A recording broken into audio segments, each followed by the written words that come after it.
Hello दोस्तों, माताएं बहनों, आशा करती हूँ आप लोग स्वस्थ होंगे। जय माता दी। आज हम आप लोगों के लिए लेकर आए हैं धनतेरस की पुरानी कथा। आशा करती हूँ आप लोग को यह कथा बहुत अच्छी लगेगी। अगर अच्छी लगे तो सब्सक्राइब करना ना भूलें, बेल आइकन ज़रूर दबाएं और लाइक शेयर ज़रूर करें और कमेंट्स में अपनी प्रतिक्रियाएं ज़रूर दें। चलिए शुरू करते हैं धनतेरस की पुरानी कथा।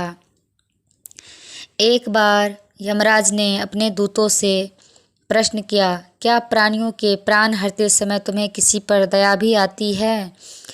यमदूत संकोच में पड़कर बोले, नहीं महाराज, हम तो आपकी आज्ञा का पालन करते हैं, हमें दया भाव से क्या प्रयोजन।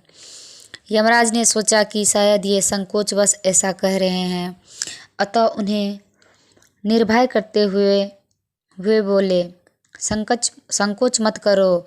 यदि कभी कहीं तुम्हारा मन पसीजा हो तो निडर होकर कहो।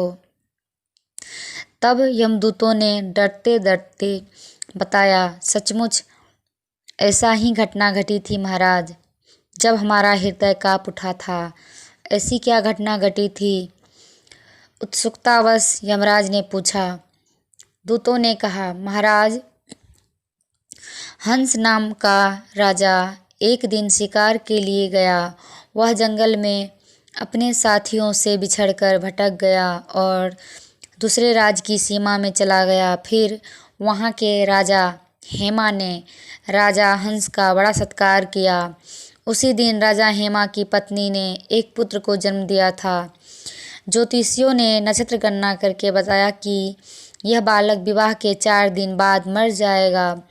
राजा के आदेश से उस बालक को यमुना के तट पर एक गुहा में ब्रह्मचारी के रूप में रखा गया। उस दिन तक स्त्रियों की छाया भी न पहुँचने दी गई, किंतु विधि का विधान तो अडिग होता है। समय बीतता रहा। संयोग से एक दिन राजा हंस की युवा बेटी यमुना के तट पर निकल गई और उसने उस ब्रह्मचारी बालक से गंधर्व विवाह कर लिया। चौथा दिन आया और राजकुंवर मृत्यु को प्राप्त हुआ। उस नवपरिणीता का करुण विलाप सुनकर हमारा हृदय काँप उठ गया। ऐसी सुंदर जोड़ी हमने कभी नहीं देखी थी। वे कामदेव तथा रति से भी कम नहीं थे। उस युवक को कालग्रस्त करते समय हमारे भी अश्रु नहीं थम पाए थे। यमराज ने द्रवित होकर कहा, क्या किया जाए? विधि के विधान की मर्यादा हेतु हमें ऐसा अप्रिय कार्य करना पड़ा।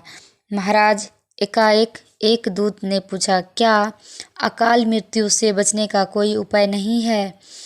यमराज ने अकाल मृत्यु से बचने का उपाय बताते हुए कहा, धनतेरस के पूजन एवं दीपदान को विधि पूर्वक करने से अकाल मृत्यु से छुटकारा मिलता है।